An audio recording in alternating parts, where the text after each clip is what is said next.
I beg to move that this House do now adjourn.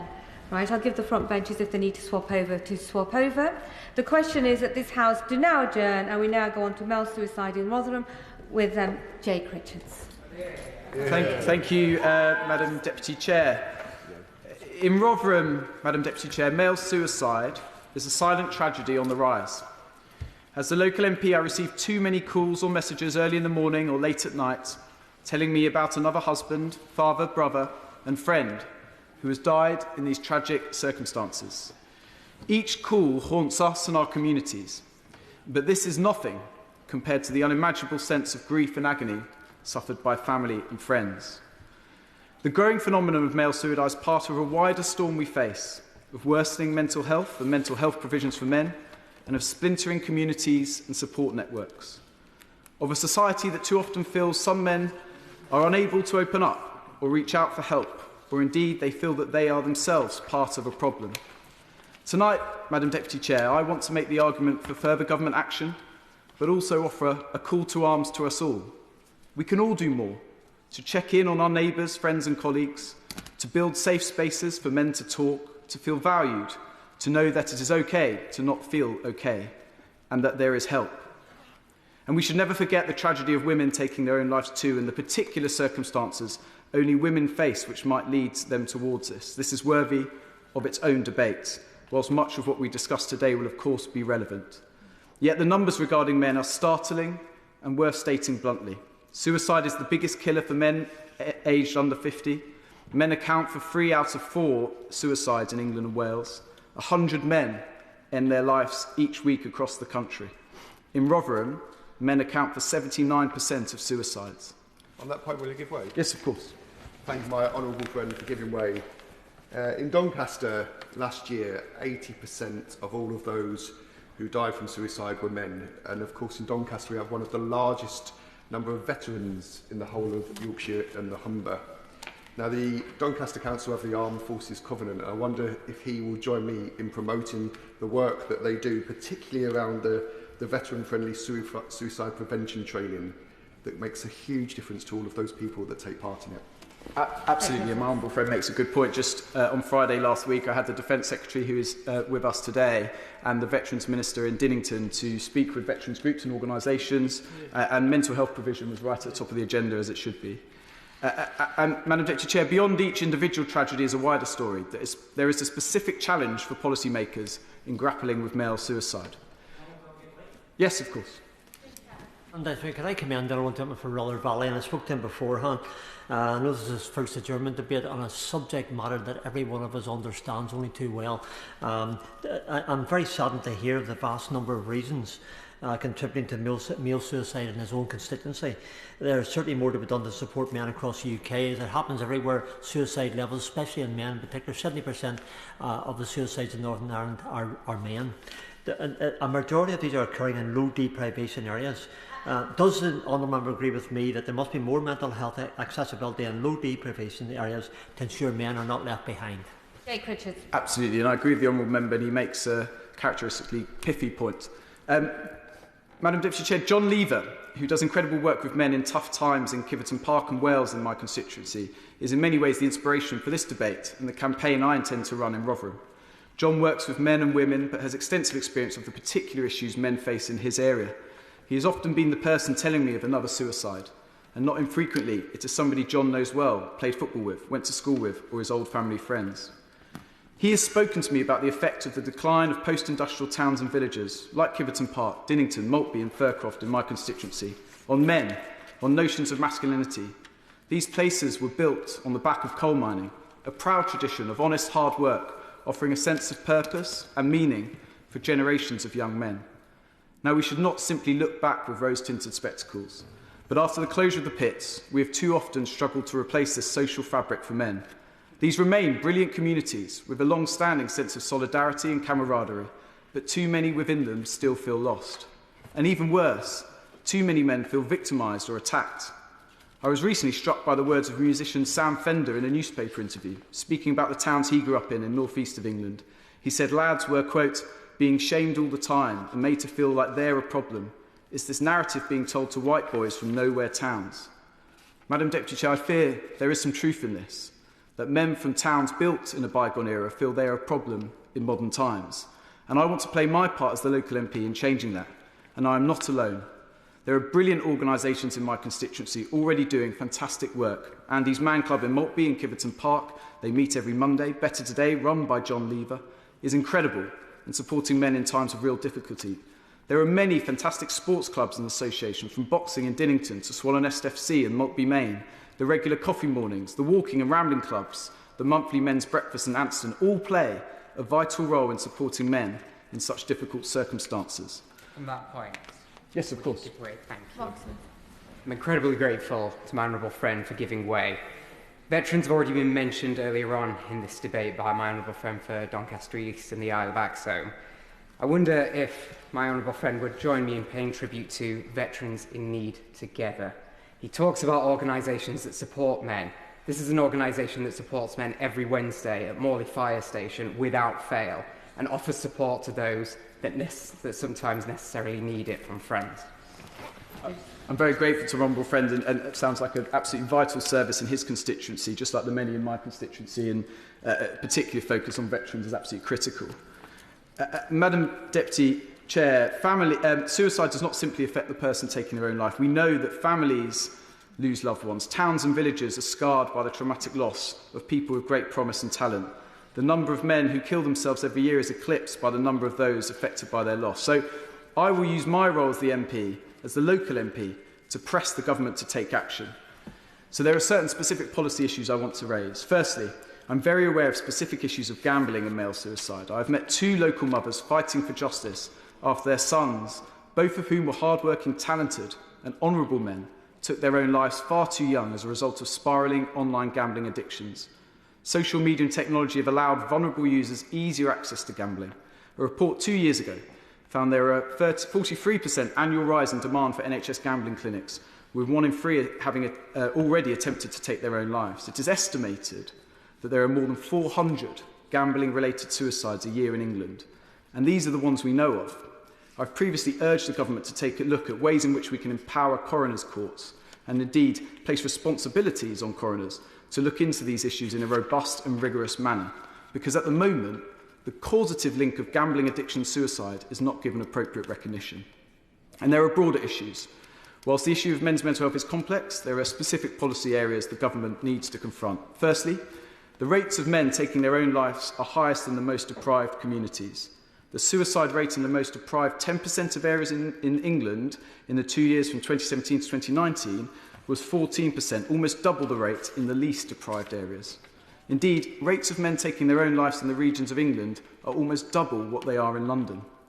Tackling poverty and insecure work across our country is a Labour mission, and it is one that will save lives. Secondly, yes, of course. Thank the honourable member for giving way and for speaking so eloquently about this very difficult and sensitive subject. But to touch on the honourable member's point about poverty, it is known that people living in poverty are 3 times more likely to take their own life or have mental health issues than someone who's on the average wage. And I think linking into that, 85% of homeless people are men, and they're often related to mental health issues. So I appreciate all the work you're doing on highlighting poverty. I'm very grateful for the intervention. And look, there's a direct link, and we shouldn't be shy from talking about that, acknowledging it and confronting it. And when we talk about tackling poverty, we're talking about saving lives as well.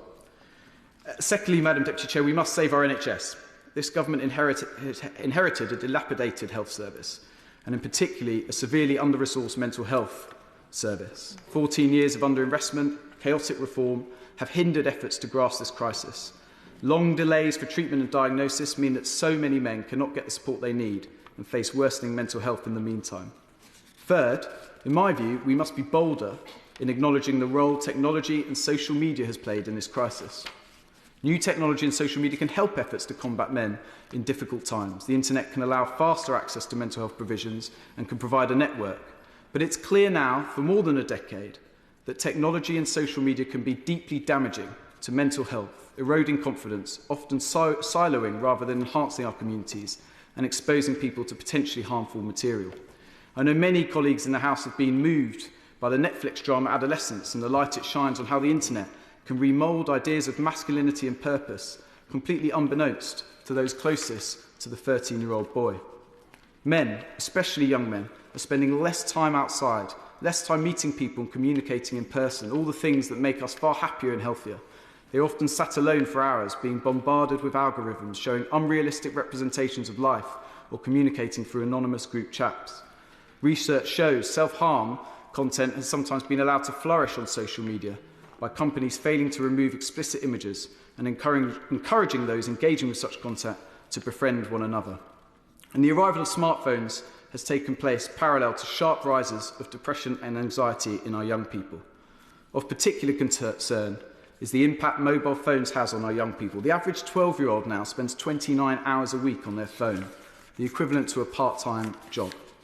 The Honourable Member Bidwell. Yes, of course. I commend the Honourable Member for raising this debate and speaking very powerfully about it. Would he agree with me that we need to look also at some of the employment-related issues, some of the sectoral issues in tackling male suicide? Secretary. Absolutely, I agree, and the Honourable Member has done so much admirable work in this area long before my time in the House, so I can only learn from her. One of the issues about suicide and male suicide is there is an array of policy issues which feed into it.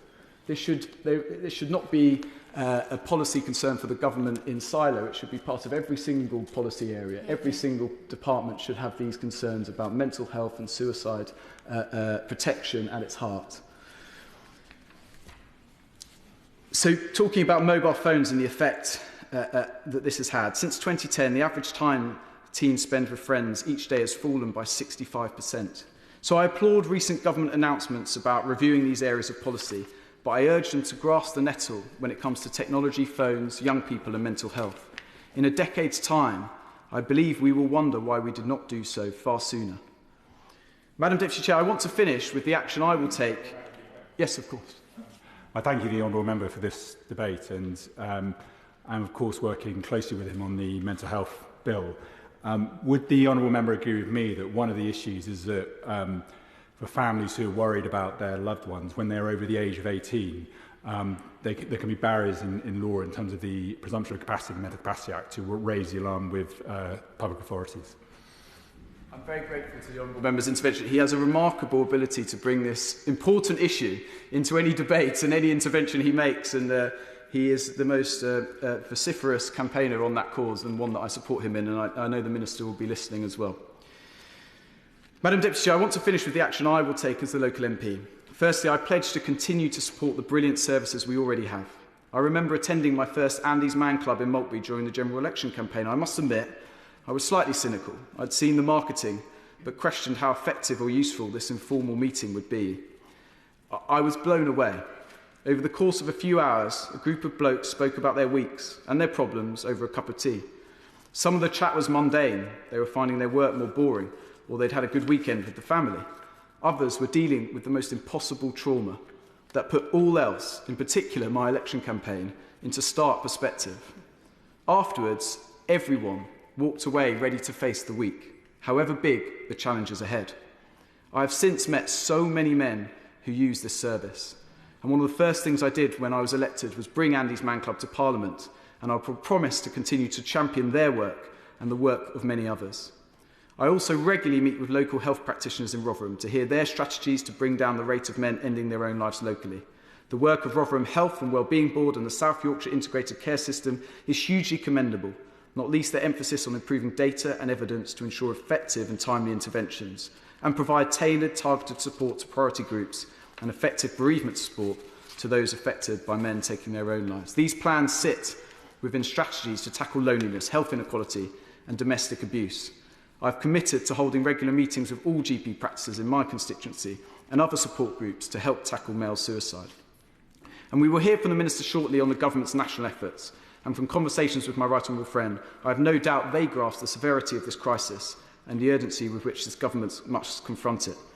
Rest assured, I will be challenging them every step of the way to be ambitious in this agenda and to ensure that policies will work for every town and village in Rotherham. Locally, I will be setting up my Rotherham task force to hold the authorities to account, working with men and women who are on the front line confronting this issue. We'll lead the ongoing awareness campaign and make sure professionals, local and national government take this issue with the seriousness it deserves.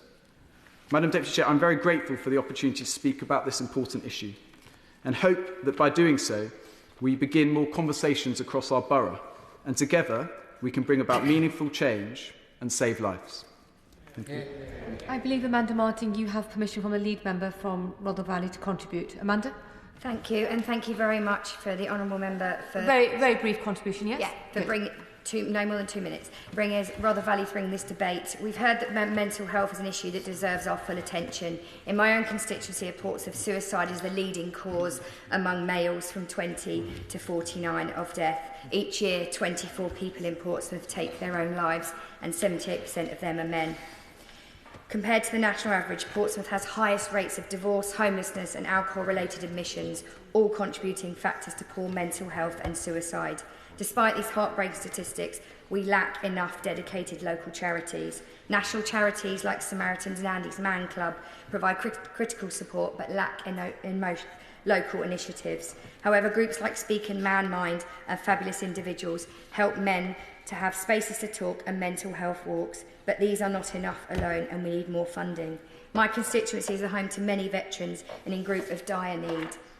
Yet in Portsmouth 2022 to 2025 suicide prevention action, veterans are not even listed as a high-risk group, despite them being it.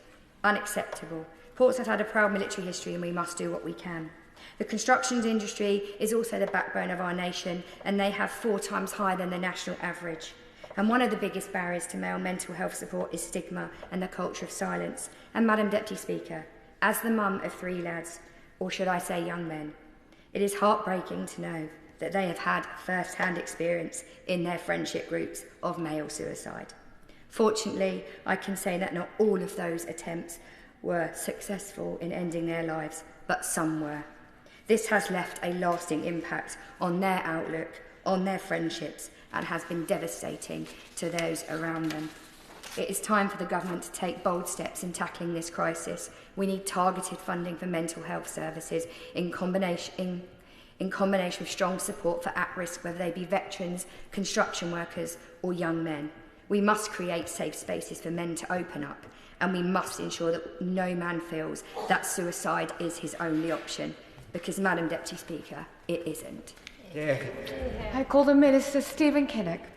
Thank you very much indeed, Madam Deputy Speaker, and I'm very grateful to my honourable friend, the member for Rother Valley, for securing this debate and for raising the extremely serious issue of male suicide. I'd also like to congratulate him on what I understand is his first adjournment debate. I'm sure it won't be the last. He's a doughty campaigner for his constituents. I'm also very thankful to all the other members for their valuable contributions, and particularly my honourable friend, the member for Portsmouth North, who just made a very powerful speech. I'd like to also offer my deepest condolences to the friends and families of all of the constituents of all of the honourable members who've contributed to this debate, who have been tragically bereaved by suicide. Madam Deputy Speaker, men tend to seek help for their mental health less than women. As my honourable friend set out, men are also more likely to die by suicide, with men accounting for 3 out of 4 suicides. Rates in Rother Valley sadly reflect this statistic. Today, we're seeing mental ill health on the rise, and the shocking fact is that suicide is the biggest killer for men under the age of 50. Just as we are determined to end the injustices women face in healthcare, we will not shy away from the need to focus on men's health too. That's why the government will publish a men's health strategy to tackle these problems head on. In November, my right honourable friend, the Secretary of State, brought together leading campaigners, experts and the Premier League to gather ideas and inform our strategy and our 10-year health plan. We take suicide prevention extremely seriously because every suicide is a tragedy that has a devastating and enduring impact on families, friends and communities. And with that in mind, Madam Deputy Speaker, I'd like to express my gratitude for the hard work and dedication of local frontline services, including the voluntary sector, who play such a vital role in supporting people experiencing suicidal thoughts or contemplating taking their own lives. Organisations like Andy's Man Club, Rotherham Samaritans and James's Place, to name just a few. The cross-sector suicide prevention strategy for England, published in 2023, has made some progress, and we're working closely with local authorities, health systems, and our partners in the voluntary community to see that progress through. The strategy identifies middle-aged men as a priority group for targeted support at a national level, and is rightly focused on tackling key drivers which we know can affect men's lives, including issues such as gambling, financial difficulties, and substance misuse. Rotherham Council has developed a 3-year plan for suicide prevention and self-harm, which I understand is currently out for consultation with local partners. I'd like to commend the Council and all local partners involved in the development of this plan. I hope the plan will provide a strong foundation for a new partnership between local and national government, because people in my honourable friend's constituency deserve backing at every level. Now, he raises the shocking issue of young men taking their own lives as a result of problem gambling. The NHS has expanded support for those needing help with overcoming gambling addictions, with individuals able to self-refer to specialist gambling clinics in England, where they can be supported by psychiatrists. Our suicide prevention strategy for England identifies gambling as a common risk factor, lists actions to reduce suicides as a result of gambling, and we will explore opportunities to go further to support people with gambling addictions. It can be hard for a young man in today's society, particularly for boys in the most deprived areas of England, who are expected to live almost 10 years less than those in the wealthiest. Madam Deputy Speaker, we're committed to improving the nation's mental health services to ensure individuals can get the support they need when they need it. We're recruiting 8,500 new mental health workers that will be trained to support people at risk of suicide.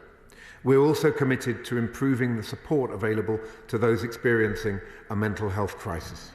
This year, the government's providing £26 million in capital investment to open new mental health crisis centres, reducing pressure on busy A&E services and ensuring people have the support they need when and where they need it.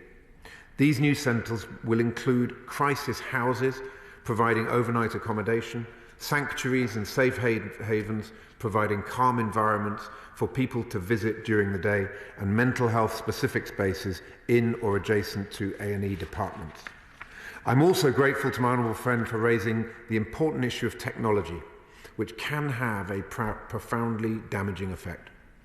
Madam Deputy Speaker, we should all be concerned about the widespread availability of harmful content online, promoting suicide and self-harm, and which can be easily accessed by people who may be vulnerable. The Suicide Prevention Strategy for England identifies online safety as a priority area for action across government. This is an area where we are working closely with our colleagues at the Department for Science, Innovation and Technology, including to deliver the commitments in the strategy and to look at what else can be done to address online harms, including harmful content shared in pro-suicide websites and forums. There is still uncertainty about the relationship between screen time, social media use and child development. However, I look forward to seeing the results of DCIT's research into the impact of smartphones on children, due to be published in May this year. Our current focus is on keeping young people safe while also benefiting from the latest technology. By the summer, robust new protections for children will be enforced through the Online Safety Act to protect them from harmful content and ensure they have an age-appropriate experience online. Alongside getting these laws in place, we're committed to building the evidence base to inform future action to protect young people online. It is not only the dangers of technology that are concerned for young people. Young people present unique challenges. And of course, early intervention is vital if we want to stop children and young people from reaching crisis point today or developing mental health issues in the longer term. Schools and colleges play an important role in this early support, which is why we're providing access to a mental health professional for every school. We know that mental health support teams, like the With Me in Mind team based in both Doncaster and Rotherham, are helping meet the mental health needs of children and young people in education settings. We're also committed to rolling out open access Young Futures hubs in communities. This national network is expected to bring local services together and deliver support for young people facing mental health challenges. The Department for Education is also reviewing the relationship, sex and health education statutory guidance, and the Secretary of State for Education is clear that children's well-being should be at the heart of it. DfE will be looking carefully at the consultation responses, considering relevant evidence and talking to partners, including on mental well-being and suicide prevention, before setting out next steps and engaging with wider experts. As part of this process, DfE will explore whether additional content is required, including suicide and self-harm. Mental health is and remains a priority for the NHS, backed by the Mental Health Investment Standard, which continues in 25-26, to ensure that mental health funding is ring-fenced to support delivery of our commitments, including those outlined in the NHS planning guidance. The Government has a statutory requirement to publish an annual statement setting out expectations for NHS mental health spending before the next financial year begins. My Right Honourable friend, the Secretary of State, will publish this in due course. Madam Deputy Speaker, I would like to end with a call to action. Suicide is everyone's business. When we improve men's health, the benefits can ripple through families, communities, societies and the economy. When we strive to improve men's health, this will not just transform the lives of boys and men, it will also transform the lives of their wives, mothers, sisters, partners, mates, neighbours, children, teachers and doctors.